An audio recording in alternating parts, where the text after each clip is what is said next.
The Apple by H.G. Wells.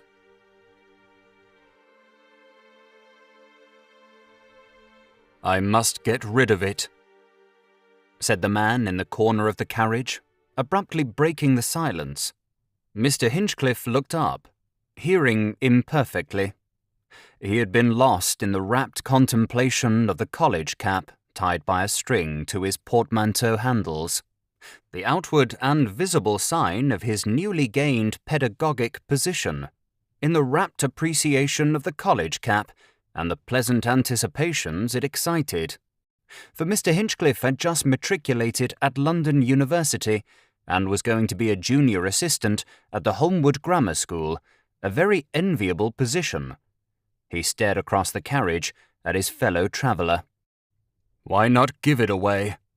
said this person. "Give it away. Why not?" He was a tall, dark, sunburnt man with a pale face.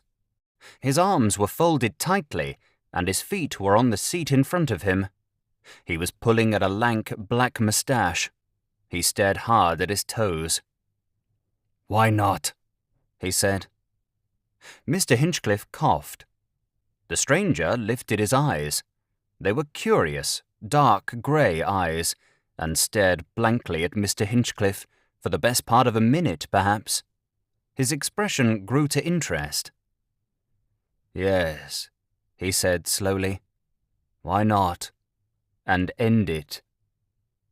"I don't quite follow you, I'm afraid," said Mr. Hinchcliffe with another cough. "You don't quite follow me," said the stranger, quite mechanically, his singular eyes wandering from Mr. Hinchcliffe to the bag with its ostentatiously displayed cap, and back to Mr. Hinchcliffe's downy face. "You're so abrupt, you know," apologized Mr. Hinchcliffe. "Why shouldn't I?" said the stranger, following his thoughts. "You are a student," he said, addressing Mr. Hinchcliffe. "I am, by correspondence, of the London University," said Mr. Hinchcliffe with irresistible pride and feeling nervously at his tie. "In pursuit of knowledge," said the stranger, and suddenly took his feet off the seat, put his fist on his knees, and stared at Mr. Hinchcliffe as though he had never seen a student before. "Yes," he said, and flung out an index finger. Then he rose, took a bag from the hat rack, and unlocked it. Quite silently, he drew out something round and wrapped in a quantity of silver paper, and unfolded this carefully. He held it out towards Mr. Hinchcliffe, a small, very smooth, golden yellow fruit. Mr. Hinchcliffe's eyes and mouth were open. He did not offer to take this object, if he was intended to take it. "That," said this fantastic stranger, speaking very slowly, "is the apple of the tree of knowledge. Look at it, small and bright and wonderful. Knowledge! And I am going to give it to you." Mr. Hinchcliffe's mind worked painfully for a minute, and then the sufficient explanation, "mad," flashed across his brain and illuminated the whole situation. One humoured madmen. He put his head a little on one side. "The apple of the tree of knowledge, eh?" said Mr. Hinchcliffe, regarding it with a finely assumed air of interest, and then looking at the interlocutor. "But don't you want to eat it yourself? And besides, how did you come by it?" "It never fades.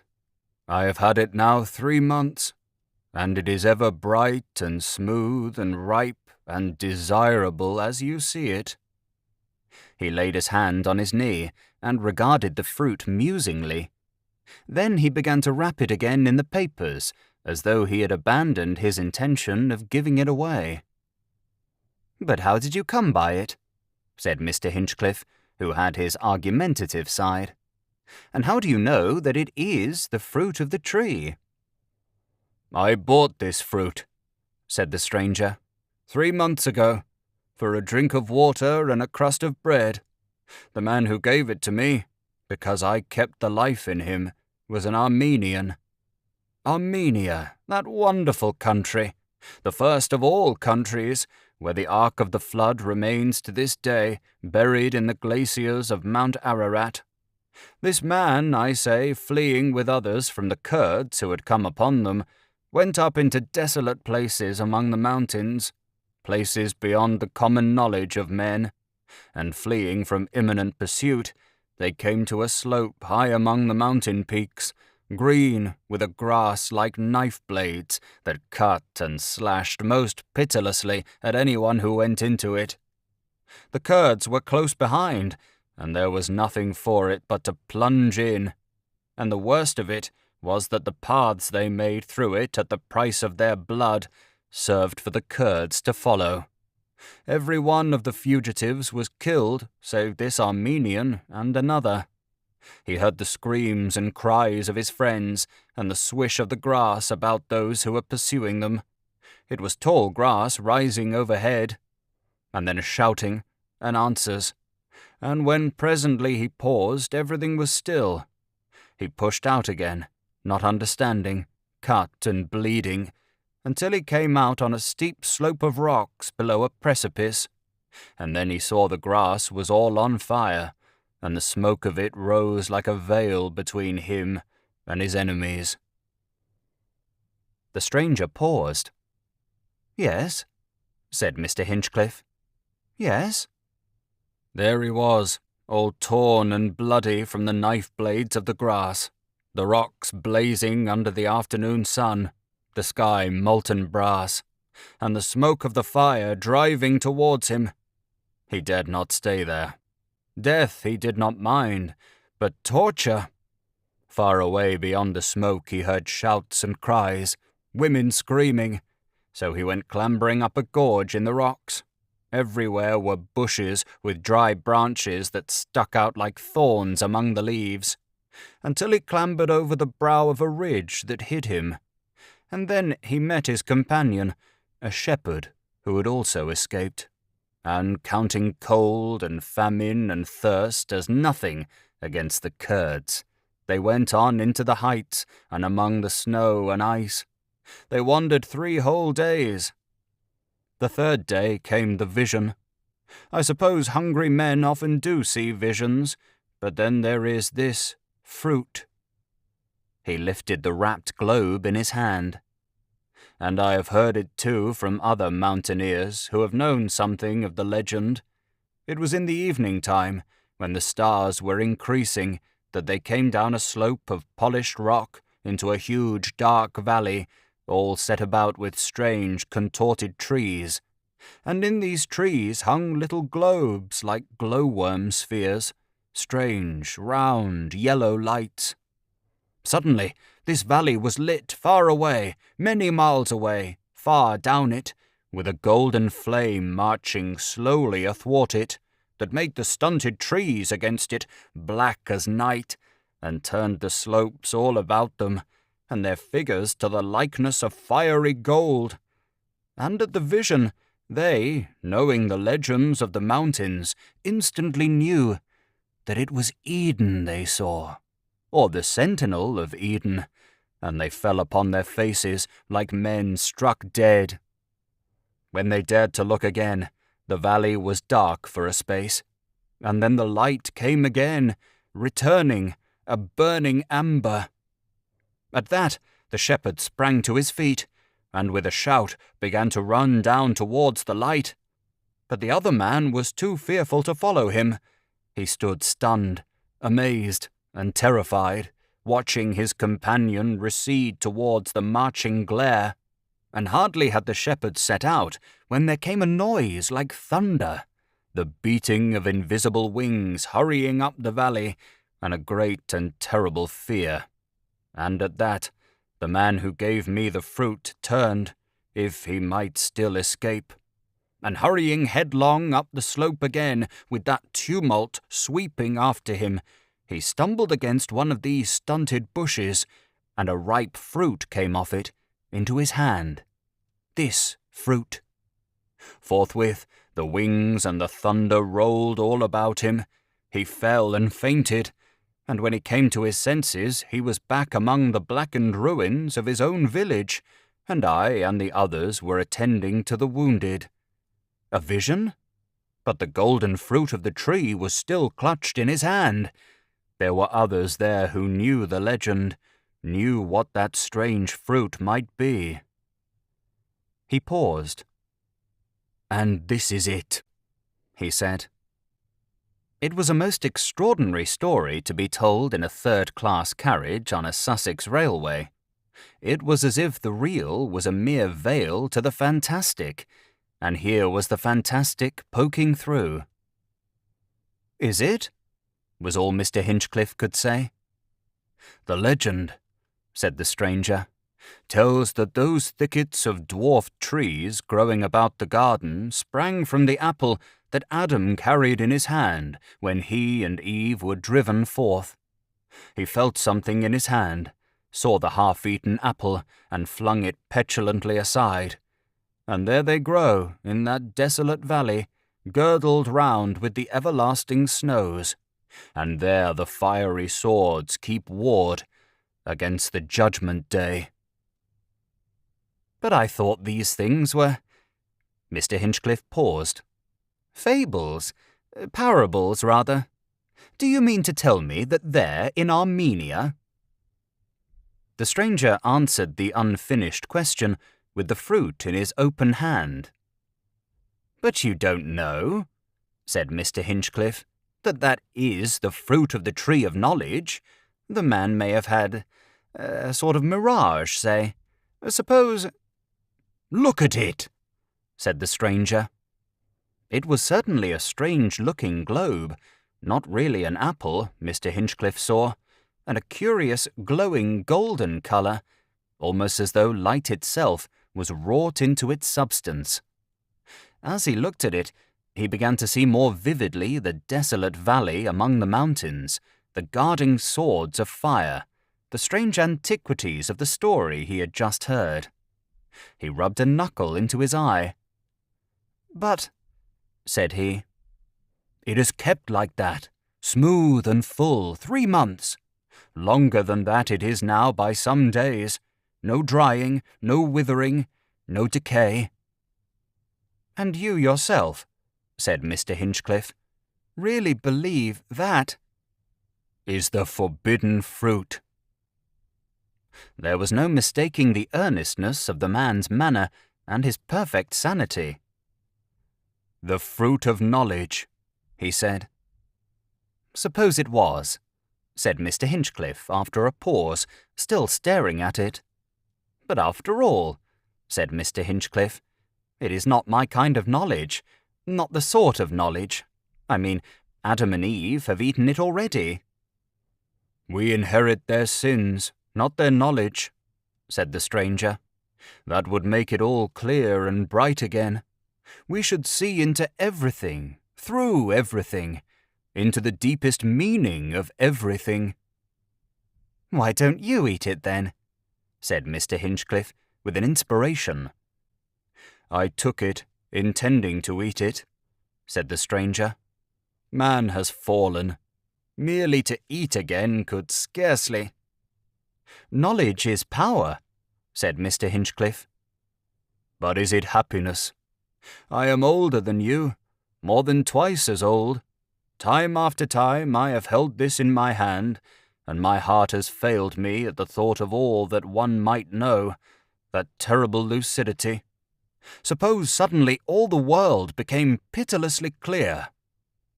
"That, I think, would be a great advantage," said Mr. Hinchcliffe, "on the whole."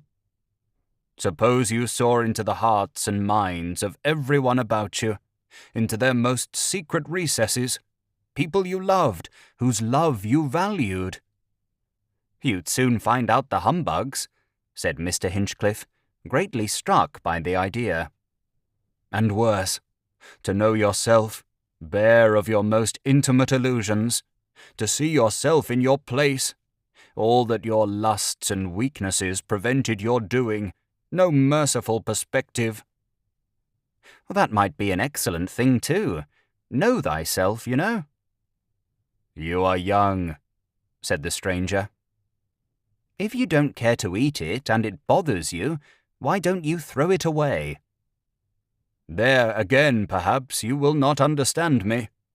To me, how could one throw away a thing like that? Glowing, wonderful. Once one has it, one is bound. But on the other hand, to give it away to someone who thirsted after knowledge, who found no terror in the thought of that clear perception." "Of course," said Mr. Hinchcliffe thoughtfully, "it might be some sort of poisonous fruit." And then his eye caught something motionless, the end of a white board black-lettered outside the carriage window. "Wood," he saw. He started convulsively. "Gracious," said Mr. Hinchcliffe, "Holmwood!" And the practical present blotted out the mystic realizations that had been stealing upon him. In another moment he was opening the carriage door, portmanteau in hand. The guard was already fluttering his green flag. Mr. Hinchcliffe jumped out. "Here," said a voice behind him, and he saw the dark eyes of the stranger shining, and the golden fruit, bright and bare, held out of the open carriage door. He took it instinctively. The train was already moving. "No!" shouted the stranger, and made a snatch at it, as if to take it back. "Stand away!" cried a country porter, thrusting forward to close the door. The stranger shouted something Mr. Hinchcliffe did not catch, head and arm thrust excitedly out of the window, and then the shadow of the bridge fell on him, and in a trice he was hidden. Mr. Hinchcliffe stood astonished, staring at the end of the last wagon receding round the bend, and with the wonderful fruit in his hand. For the fraction of a minute his mind was confused, and then he became aware that 2 or 3 people on the platform were regarding him with interest. Was he not the new grammar school master making his debut? It occurred to him that, so far as they could tell, the fruit might very well be the naive refreshment of an orange. He flushed at the thought, and thrust the fruit into his side pocket, where it bulged undesirably. But there was no help for it, so he went towards them, awkwardly concealing his sense of awkwardness, to ask the way to the grammar school, and the means of getting his portmanteau and the 2 tin boxes which lay up the platform thither. Of all the odd and fantastic yarns to tell a fellow! His luggage could be taken on a truck for 6pence, he found, and he could proceed it on foot. He fancied an ironical note in the voices. He was painfully aware of his contour. The curious earnestness of the man in the train and the glamour of the story he told had for a time diverted the current of Mr. Hinchcliffe's thoughts. It drove like a mist before his immediate concerns, fires that went to and fro. But the preoccupation of his new position and the impression he was to produce upon Holmwood generally, and the school people in particular, returned upon him with reinvigorating power before he left the station and cleared his mental atmosphere. But it is extraordinary what an inconvenient thing the addition of a soft and rather brightly golden fruit, not 3 inches in diameter, proved to a sensitive youth on his best appearance. In the pocket of his black jacket it bulged dreadfully, spoiled the lines altogether.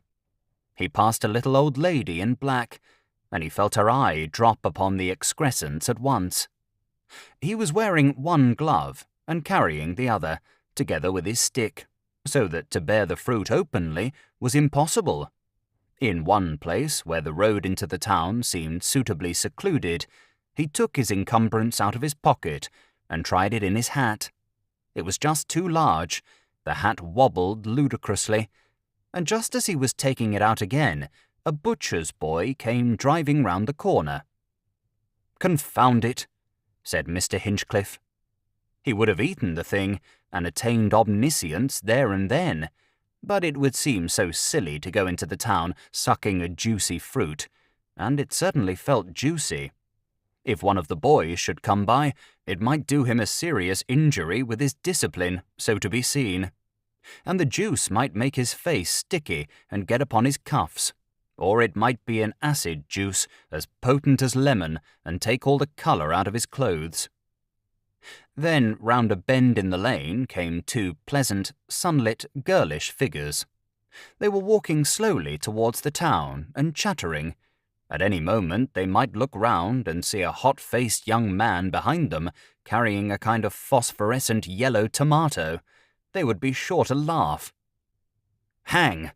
said Mr. Hinchcliffe, and with a swift jerk sent the encumbrance flying over the stone wall of an orchard that there abutted on the road. As it vanished, he felt a faint twinge of loss that lasted scarcely a moment.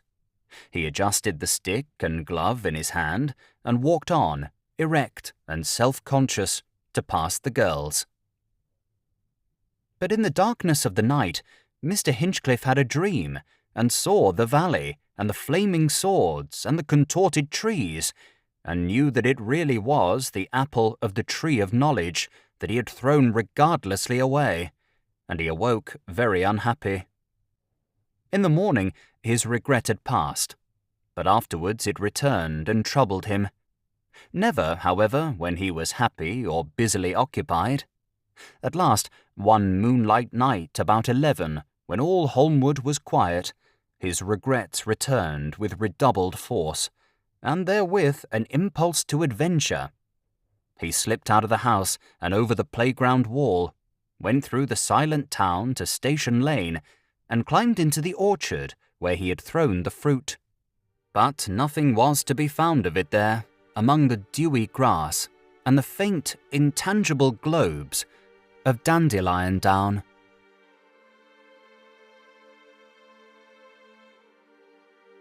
Thank you for listening to The Apple by H.G. Wells. If you have enjoyed this audiobook, please consider subscribing and leaving a like to help in the making of future audiobooks.